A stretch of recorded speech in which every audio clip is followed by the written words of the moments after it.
Chapter 24. It's only me, Fritz-The-Carpenter. We haven't always agreed on everything in 49 years of marriage, but eventually, we did agree on what kind of house we wanted.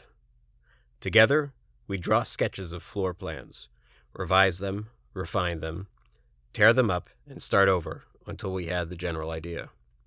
The house we bought in Woodland Hills in 1964 and lived in for more than 30 years was nothing like anything we'd ever discussed. We spent many of those years trying to reconstruct it into a reasonable facsimile. I don't think we even came close, but our daughters grew up there, attended grammar school, high school, and college from there, and moved back there, 2 of them with their respective boyfriends, after they graduated and before they were settled on their own. They loved the house, and we had a lot of fun living in it, until the '94 earthquake did enough damage to prompt us to move. When we first drove up to it with the realtor, we couldn't even see the house from the street. It was below street level, and there was a triangle of trees masking it. Inside, the living room ceiling was made up of burlap-wrapped panels that had warped, and the master bedroom was painted purple. The rest of the place was a disaster. But with all its faults, the house had a history. The original owners had apparently been socialites, and the famous, ultra-liberal baritone Paul Rogosin had once visited and sung there. We walked down the rickety steps in the backyard to the lower pool level, and Deborah spotted the small orchard farther down. Turning, she looked back up at the house, framed by 2 large, ragged palm trees and a variety of vegetation, and my heart sank. I knew I'd just bought it.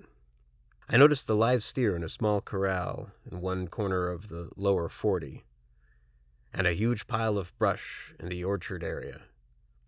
I started to point out the extraneous plant and animal life, but Deborah, single-minded and purposeful, was already heading back up the stairs. Sometime after we moved in, the previous owners came for the steer, and I determined that the bush had accumulated from years of tree pruning. I attempted to dislodge it by hand, but without success. It was an ancient mass, solid, like iron. I hired a man with an A-frame truck who spent several days breaking it up with his winch and hauling it away. Underneath was a rough concrete slab, that old cow barn. It seemed romantic to us, so for a time we left it alone, and the kids played on it. The house was always rather plain, but basically livable. The floor plan was U-shaped. We made it H-shaped eventually, with a master bedroom and a step-down family room facing each other across a patio. It was undoubtedly a 2-bedroom when it was built in the late 40s, and the master bedroom had been added sometime later. During our tenure, we added a den and entry hall in the front, converted the garage into 2 bedrooms, expanded the living room and master bedroom, installed false beams and paneling in the living room, and rebuilt the fireplace.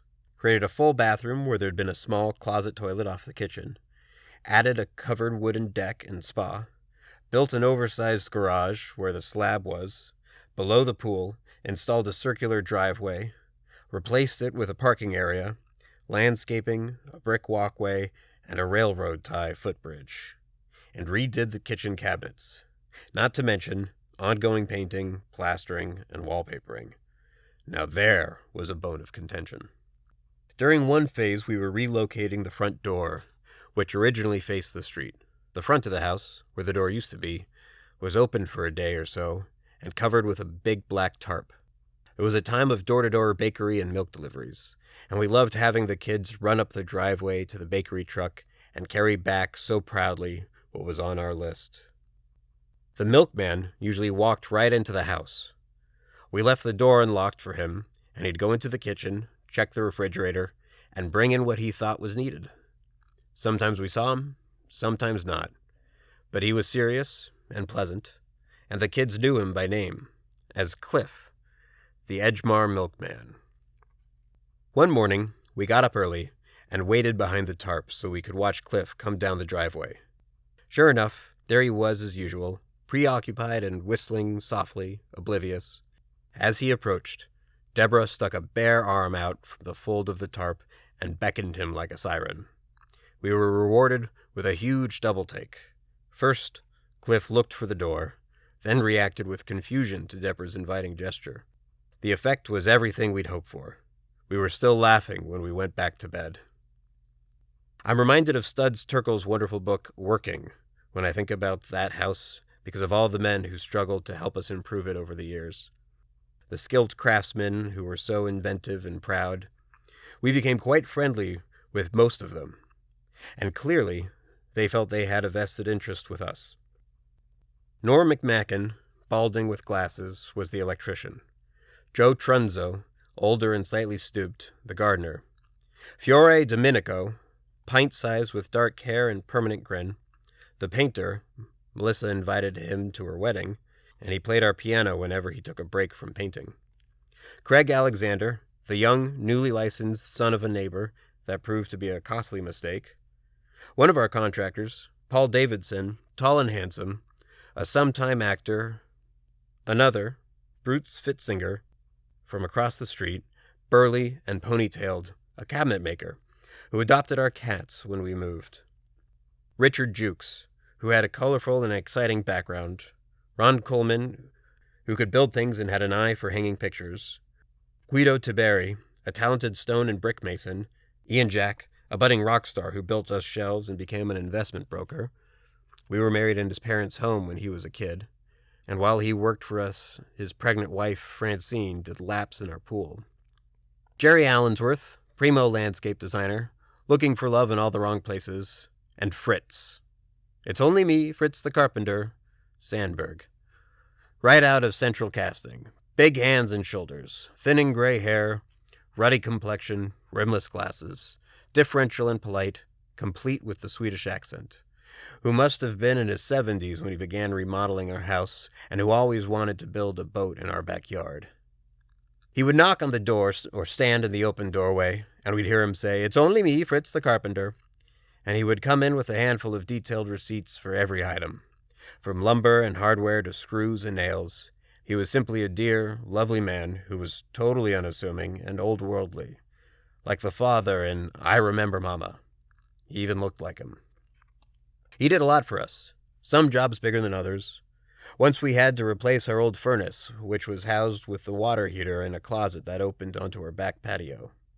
The new furnace was larger, so we asked Fritz to build new doors to accommodate it. He labored painstakingly, as always, carefully measuring, sawing, planing, hanging the doors. When he was finished, we realized the doors were an inch or so off. We couldn't slide the filter out from the bottom of the new furnace. We discussed it at length. We didn't know how to tell Fritz and wondered whether or not we should. We talked about getting someone else to redo the work, but what if Fritz dropped by and saw him? Eventually, we leveled with Fritz, and of course, he redid the doors. But when we attempted to pay him, he refused, clearly embarrassed and ashamed of the mistake he had made. Later, we recommended Fritz to my brother and sister-in-law, and together, with another old-timer, he built a big, beautiful family room for them, which much later was featured in the motion picture I Never Promised You a Rose Garden. I know he would have liked that. After the '94 earthquake, we sold the house and moved away. The kids, long since grown and in their own homes, were heartsick. It was the only house our youngster Susan remembered, and they all remembered the parties, the open houses, the friends, the noise and laughter, the holiday celebrations. The girls even used the house for their own parties after they'd moved out, and they told us their friends loved coming there. On occasion, one of us still drives by to check on our house. The people who bought it have put up an ugly green wrought iron fence in front. We don't want to think about what they've done to the inside. It would have been nice if we could have stayed there, and if Fritz Sandberg had lived long enough to build his boat in our backyard.